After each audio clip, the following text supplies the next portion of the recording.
Buenos días, se presenta ante ustedes la doctora en Ciencias, Alira Bestar-Revilla, de la Universidad de Oriente en Cuba. En esta oportunidad presentamos el tema La argumentación en el epistolario de Salvador Cisneros Betancourt. Entre los últimos años del siglo XIX cubano y la primera década del XX hubo un contexto convulso en la isla, que se caracterizó por los cambios producidos por la presencia de la intervención norteamericana en el futuro cercano de la isla. En todo este proceso se destacaron importantes figuras con un enfoque o con una posición nacionalista oponiéndose a esta intervención, y dentro de ellas encontramos la figura de Salvador Cisneros Betancourt.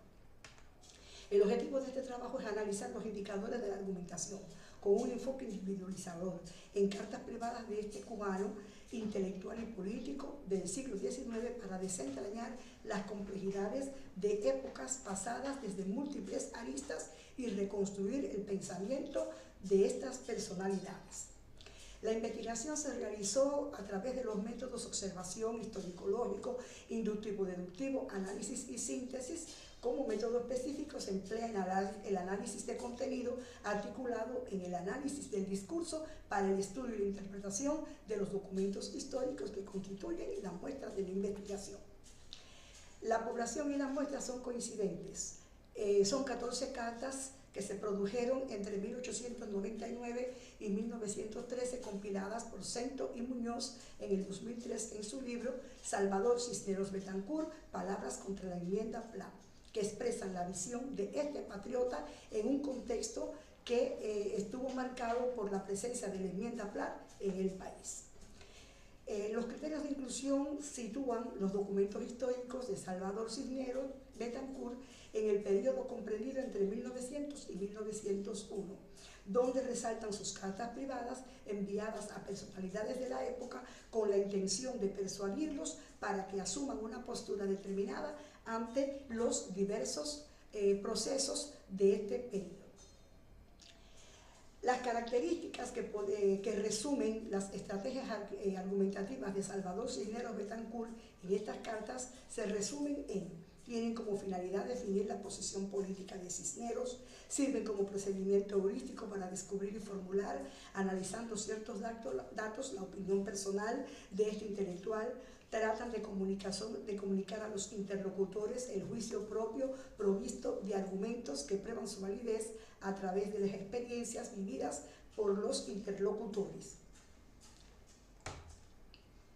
La orientación argumentativa en estos enunciados de Cisneros une uno o varios argumentos con una conclusión, donde la selección de elementos lingüísticos en la coordinación de los argumentos pueden considerarse, según Escandel 2006, como marcadores argumentativos. De ellos se reconocieron en el estudio realizado dos tipos fundamentales: los operadores argumentativos y los conectores argumentativos. El primero de ellos es un morfema que modifica el potencial argumentativo del contenido de un enunciado.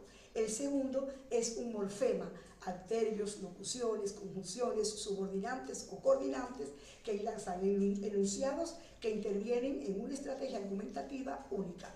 Estos últimos introducen un nuevo argumento o la conclusión que acerca de su posición política expresa el intelectual cubano.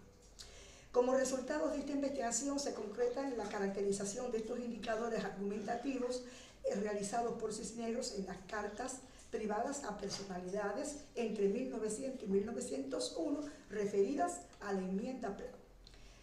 Las conclusiones de este trabajo se resumen en que se investigó el discurso y se logró la caracterización de las estrategias argumentativas utilizadas por Salvador Cisneros en las cartas privadas hechas a personalidades entre 1900 y 1901 referidas a su posición con respecto a la enmienda Platt. La concreción de la investigación iniciará una nueva arista en la ciencia destinada al estudio de los discursos utilizados por Salvador Cisneros Betancourt. Se establecieron los indicadores para el estudio del discurso argumentativo en las cartas privadas de Salvador Cisneros Betancourt. Muchas gracias.